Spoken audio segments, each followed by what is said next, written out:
প্রিয় ছাত্রছাত্রীরা, সোমনাথদার কোচিং সেন্টারে তোমাদের সবাইকে স্বাগত। আজকের ভিডিওতে থাকছে বেহালা শ্যামাসুন্দরী বিদ্যাপীঠ এইচএস সেকেন্ড সামেটিভ এক্সামিনেশন 2025 সালের এটা প্রশ্নপত্র। সাবজেক্ট ফিজিক্যাল এডুকেশন, ঠিক আছে, অর্থাৎ স্বাস্থ্য শারীরিক শিক্ষা, ক্লাস 6 ফুল মার্কস তোমাদের 25-এ পরীক্ষা হবে।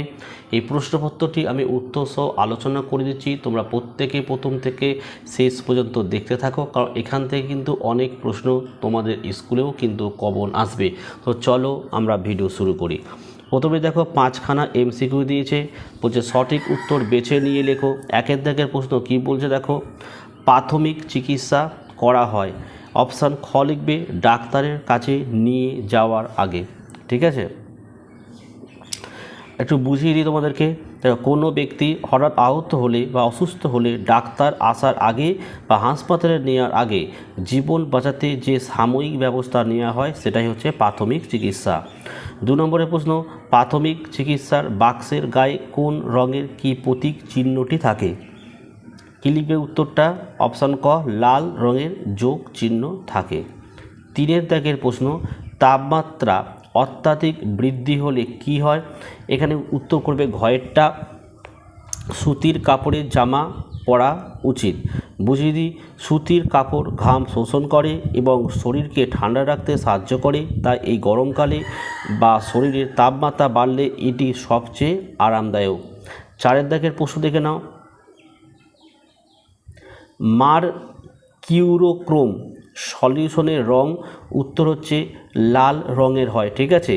এটি সাধারণত ক্ষত পরিষ্কার বা জীবাণুমুক্ত করতে ব্যবহৃত হয় এবং এই তরলটি লাল রঙের হয়, ঠিক আছে। 5 দাগের প্রশ্ন, লিউকোপ্লাস্ট এক প্রকারের কি? উত্তর লিখবে ব্যান্ডেজ। বুঝে নাও, এটি এক ধরনের আঠালো ব্যান্ডেজ যা কাটা বা ছড়ে যাওয়া স্থানে ওষুধযুক্ত তুলা বা গজ কাপড় আটকে রাখতে ব্যবহার করা হয়, ঠিক আছে।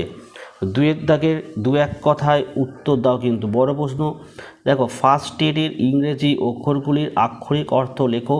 তোমাদের বইতে কিন্তু এর উত্তরটি রয়েছে, তাও আমি উত্তরটি তোমাদেরকে বুঝিয়ে দিচ্ছি, যাদের লেখা দরকার লিখে নিতে পারো। দেখো, ফার্স্ট প্রথমে আছে এফ, এফ মানে হচ্ছে FAST, ফার্স্ট বা দ্রুত, লিখে নিতে পারো।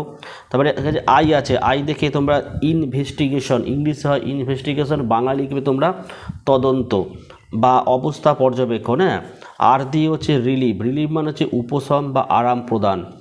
এস দিয়ে হচ্ছে সিমটম মানে উপসর্গ বা লক্ষণ নির্ণয়। টি দিয়ে হচ্ছে ট্রিটমেন্ট মানে চিকিৎসা। এ দিয়ে হচ্ছে অ্যারেঞ্জমেন্ট মানে ব্যবস্থা করা। আই দিয়ে হচ্ছে ইমিডিয়েট অর্থাৎ তৎক্ষণাৎ হবে বাংলায়। আর ডি দিয়ে হচ্ছে ডিসপোজাল মানে পরবর্তী ব্যবস্থা বা হাসপাতালে স্থানান্তরণ। ক্ষয়ের দাগের প্রশ্ন, প্রাথমিক চিকিৎসা বলতে কী বোঝো? আমি উত্তরটি বলছি, তোমরা লিখে নিতে পারো বা পাঠ্য বই থেকেও তোমরা পড়তে পারো, লিখে নাও। হঠাৎ কোনো দুর্ঘটনা ঘটলে বা কেউ অসুস্থ হয়ে পড়লে চিকিৎসক আসার আগে বা রোগীকে হাসপাতালে নিয়ে যাওয়ার আগে হাতের কাছে থাকা সাধারণ উপকরণের মাধ্যমে যে বিজ্ঞানসম্মত ব্যবস্থা নেওয়া হয় তাকে প্রাথমিক চিকিৎসা বলা হয়।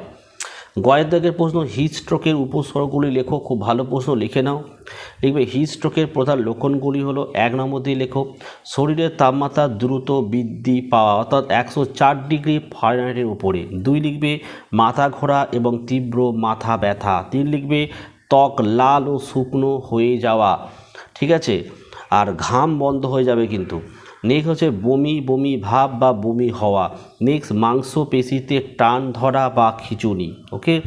ক্ষয়ের দাগের প্রশ্ন, বিদ্যালয়ে প্রাথমিক চিকিৎসার বাক্সে কী কী থাকা দরকার? লিখে নাও। লিখবে একটি ফার্স্ট এড বাক্সে সাধারণত নিচের জিনিসগুলো থাকা উচিত, বলে নিচে লিখবে। 1 জীবাণুমুক্ত তুলা, গজ এবং ব্যান্ডেজ। 2 নম্বর দিয়ে লিখবে অ্যান্টিসেপটিক লিকুইড যেমন ডেটল বা স্যাভলন। তারপর লিখবে লিউকোপ্লাস্ট ও কাঁচি। তারপরে 4 নম্বর দিয়ে লিখবে জীবাণুনাশক মলম। তারপরে লিখবে থার্মোমিটার। তারপর লাস্ট লিখবে প্যারাসিটামল বা ORS। ওকে, এইভাবে লিখে দেবে। দাগের প্রশ্ন, শীতল কারক স্প্রে কি কি কাজে ব্যবহার করা হয়? লিখে দাও উত্তরটি। লিখবে খেলাধুলার সময় বা চলাফেরার সময় হঠাৎ হাত পা মুচকে গেলে, চোট পেলে বা মাংসপেশিতে তীব্র টান ধরলে ব্যথা কমানোর জন্য শীতল কারক স্প্রে ব্যবহার করা হয়। এটি ওই নির্দিষ্ট জায়গাটিকে সাময়িকভাবে অবশ বা ঠান্ডা করে ব্যথা কমিয়ে দেয়। ঠিক আছে, দেখো এই ছিল ভিডিও। কেমন লাগলো কমেন্ট করে জানিও। ভালো লাগলে একটি লাইক করো এবং চ্যানেলে নতুন হলে চ্যানেলটিকে সাবস্ক্রাইব করো। পাশে থাকা বেল আইকন প্রেস করে অল নোটিফিকেশনটাকে অন করো, যাতে আমি যখনই কোনো ভিডিও আপলোড করব সবার প্রথম যেন তোমাদের কাছে পৌঁছে যায়। তো আজকের ভিডিও আমি এখানেই শেষ করলাম। তোমরা প্রত্যেকে ভালো থেকো এবং সুস্থ থেকো।